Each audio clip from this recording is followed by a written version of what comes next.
I just fell back on the back of my head and landed in a curb where I laid there until somebody was to help me. Either the law enforcement officers would come by and pick me up, or somebody who was just passing by might stop by to help me out. But I couldn't get up because my legs were hurting and my head was gushing, and it was just a really scary time. Luckily, and I don't know who the man is to this day, he picked me up from outside the front of the place and took me home. And when I woke up that next morning, I had no recollection of what had happened. And I had bruises on my elbows, on my knees, and on my fists. And I thought I got into a good brawl and that I probably, took on about 4 or 5 guys, and I was really macho. I went outside to talk to my friends, and they told me what had happened. And I had my first feeling of suicide. This is The Bottom Line. I'm Gary Thiemann in Los Angeles. Many people sometimes characterize the alcoholic addict as someone who exists on Skid Row, unemployed, maybe standing in a food line somewhere. However, only 3% statistically end up there. But even so, where does it all start? And just who are these people? This is Sean's story. Hello, my name is Sean and I'm an alcoholic. I was born on February 12th, 1970. And my first drink was when I was about 6 years old. And I believe it was just sipping off of like mom and dad's beer, and nothing really happened at that point, as far as alcohol. I grew up in a household where mom and dad were drinking on a constant basis. That wasn't abnormal for me because it's all I knew.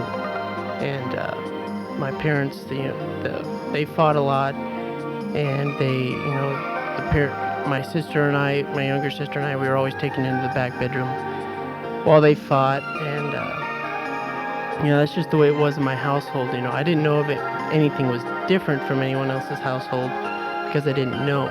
Most of my friends had parents that were divorced and were split up and had some wrecked homes, but my parents had always stayed together, so therefore I thought that my family was all right.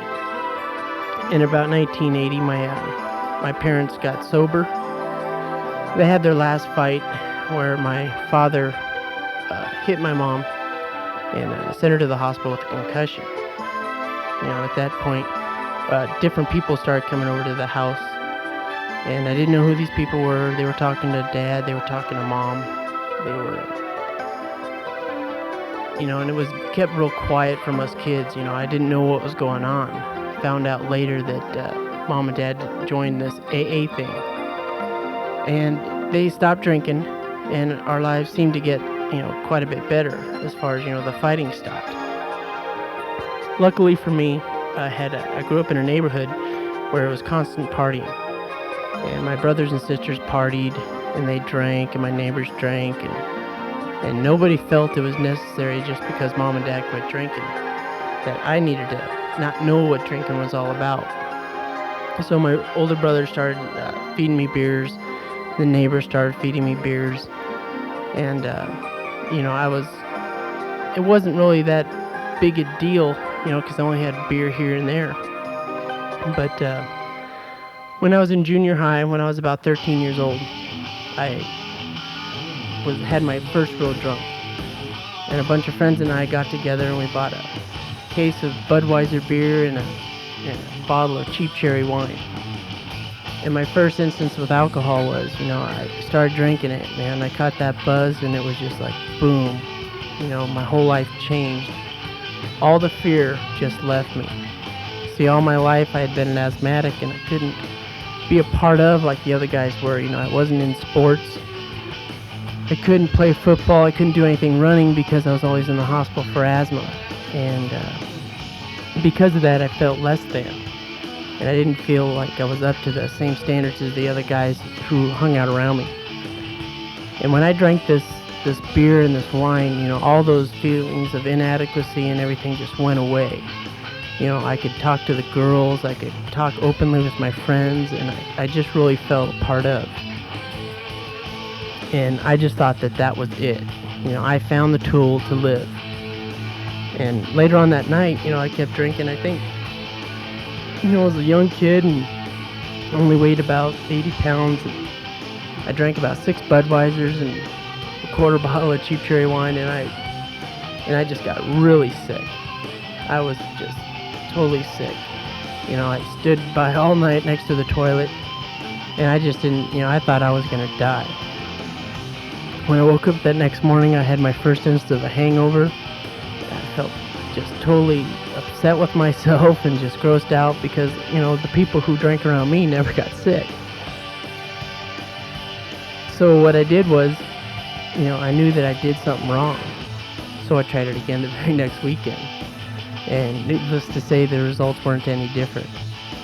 The fear went away, and it was great while I was, buzzing and stuff, but I didn't know when to stop.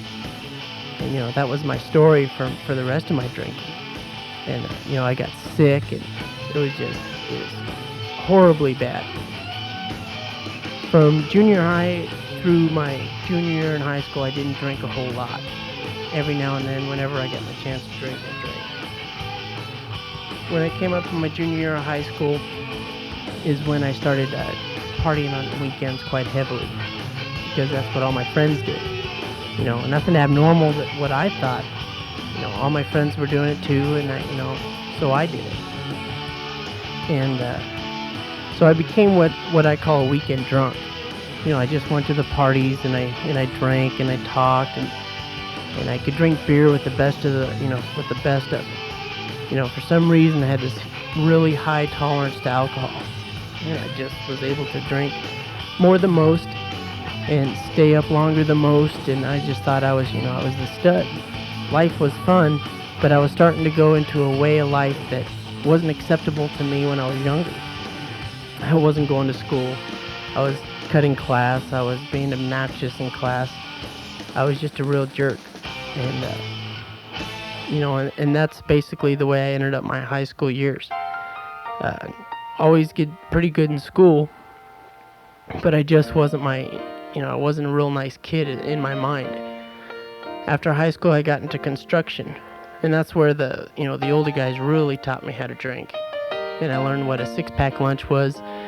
And myself and this other guy, we used to, on the job at 11 o'clock, we'd go out to the liquor store and get a six-pack of tall boys. And we'd sit there and we'd suck those down, get a good buzz going, grab a couple pieces of beef jerky, and that was lunch. And then we'd go back to work.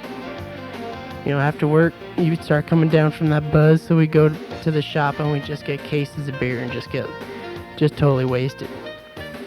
And that was a good time, I really had fun, and I thought that I had found, what I was looking for all my life, because that's just the feelings went away, and I was one of the guys, and that was a really neat feeling for me.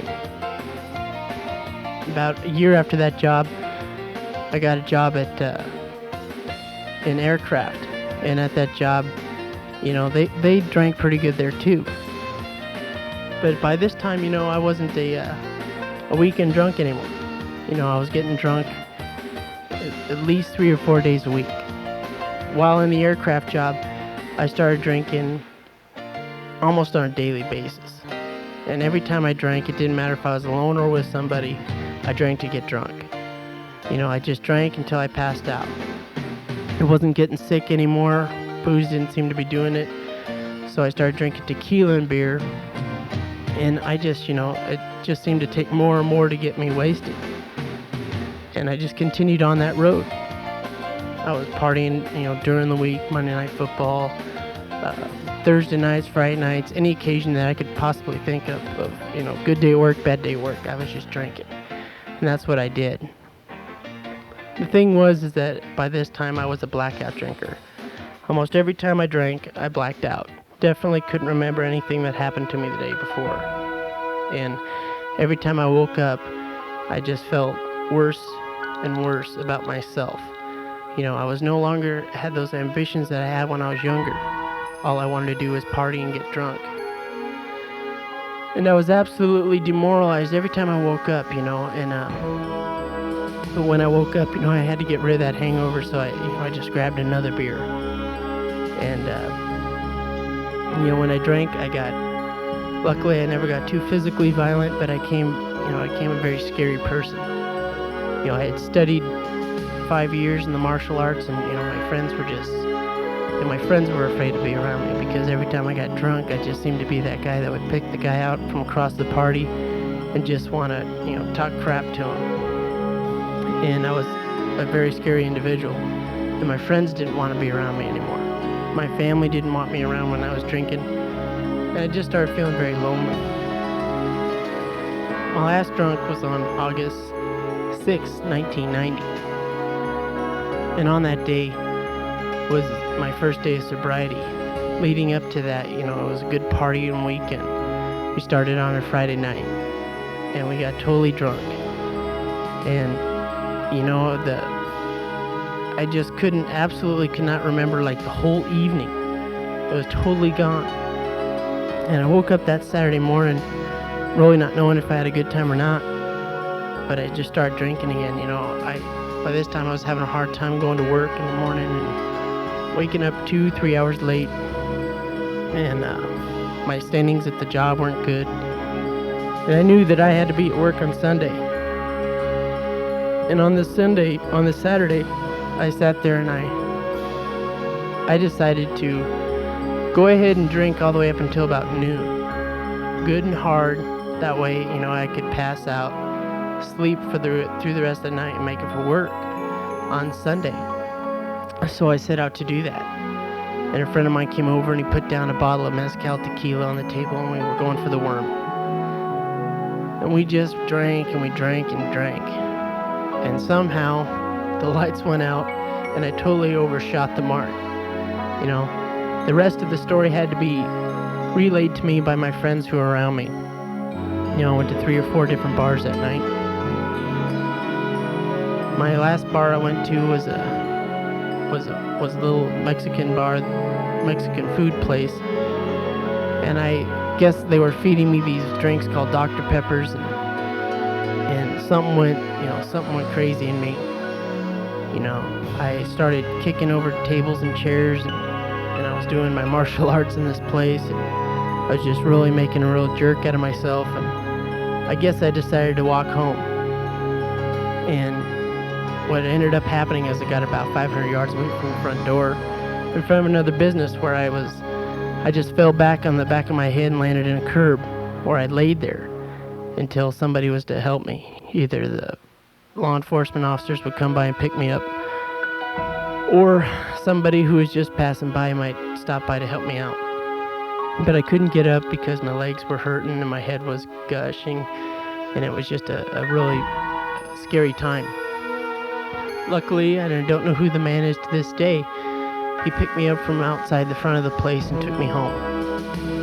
And when I woke up that next morning, I had no recollection of what had happened. And I had bruises on my elbows, on my knees, and on my fists. And I had thought I got into a good brawl and that I probably, took on about 4 or 5 guys, and I was really macho. I went outside to talk to my friends, and they told me what had happened. And I had my first feeling of suicide. A remarkable recovery comes from the seed of a miraculous program, Alcoholics Anonymous. One day at a time, not just a cliche, but a way of life for Sean. I knew that I had to quit, so I called a friend. And he was a good Mormon friend of mine. He never drank and stuff, but he was always really close to me. And all he had to tell me was, Sean, you know what you have to do. You're killing yourself. And then he hung up. The day after that, I went back to work. And the bruises started to heal and everything started to heal, and I started feeling pretty good. At that point, I was walking down the hallway, and this gentleman who worked in my same department came up to me and told me that my older brother had just been taken out of the workplace on a stretcher with heart palpitations. A month earlier, my brother, who I used to party with, was taken into the hospital due to cocaine use, and was suffering chest pains and everything else. And that, I got that information just as I was thinking that maybe I overreacted and I could go home and have a beer and not worry about it. At that point, when I met my parents at the hospital, my mother turned to me and just told me that you and your brother can go and party just as long as you guys, stay the heck away from us. and don't let us know what's going on in your lives. And it was really hurtful to me. At that time, I turned to my father and my mother and I asked them. And I told them I needed to quit drinking. But I didn't think I knew how, and I don't think I could do it alone. So my dad told me that he would take me. He told me he would take me to one of his men's stag meetings on the following Wednesday.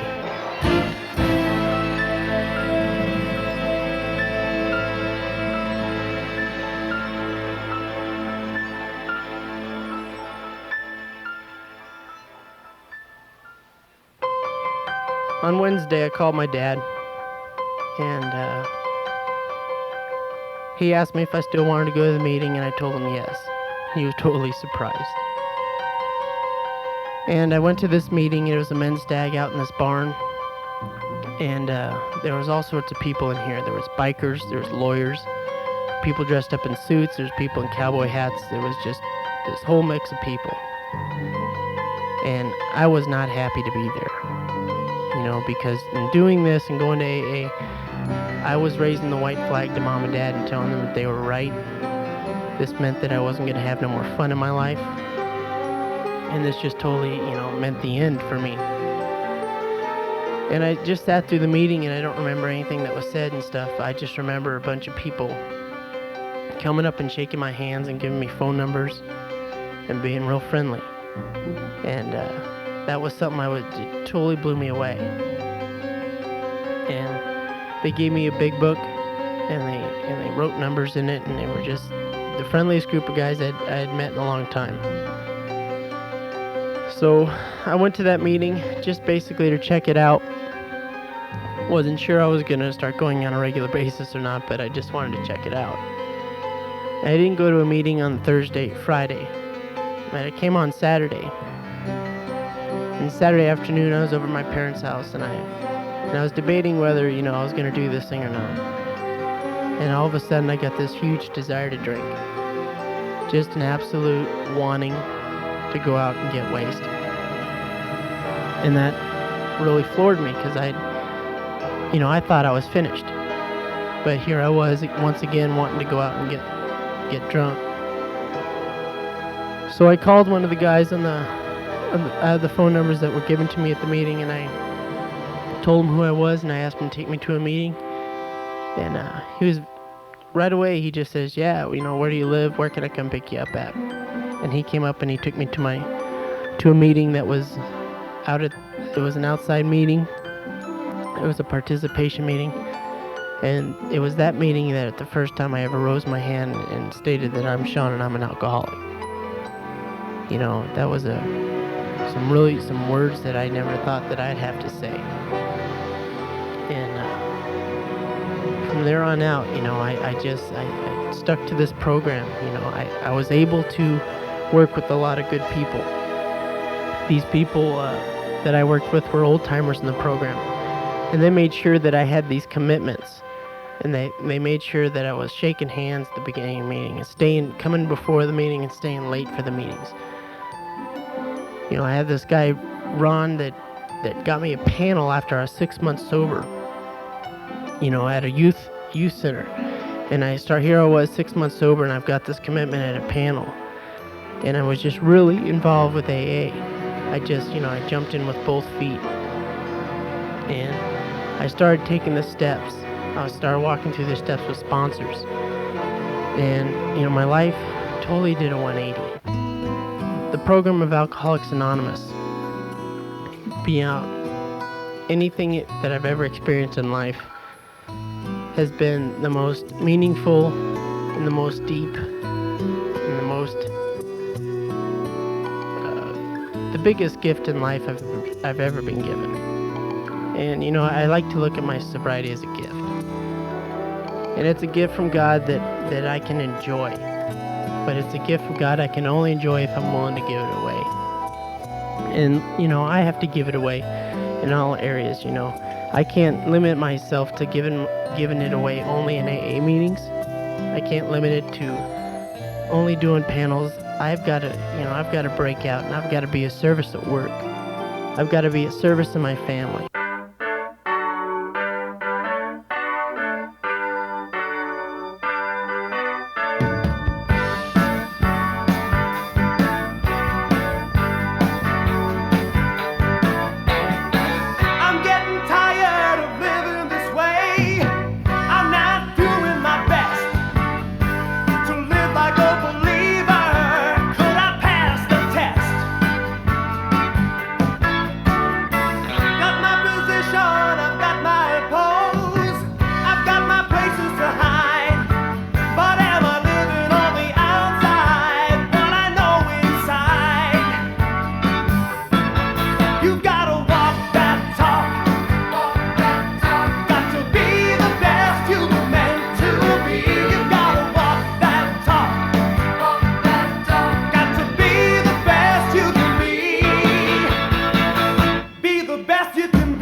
You've been listening to The Bottom Line featuring Sean's story. Sean, thanks for being of service. Thanks for giving it back. As in all walks of life, there are recovering alcoholic addicts in the service, and we're told in some cases this is your meeting on the air, and we're happy to hear that. This show is produced for Armed Forces Radio. I'm Gary Thiemann. Until next time, God bless you, and share the message, won't you? This has been a GRT production.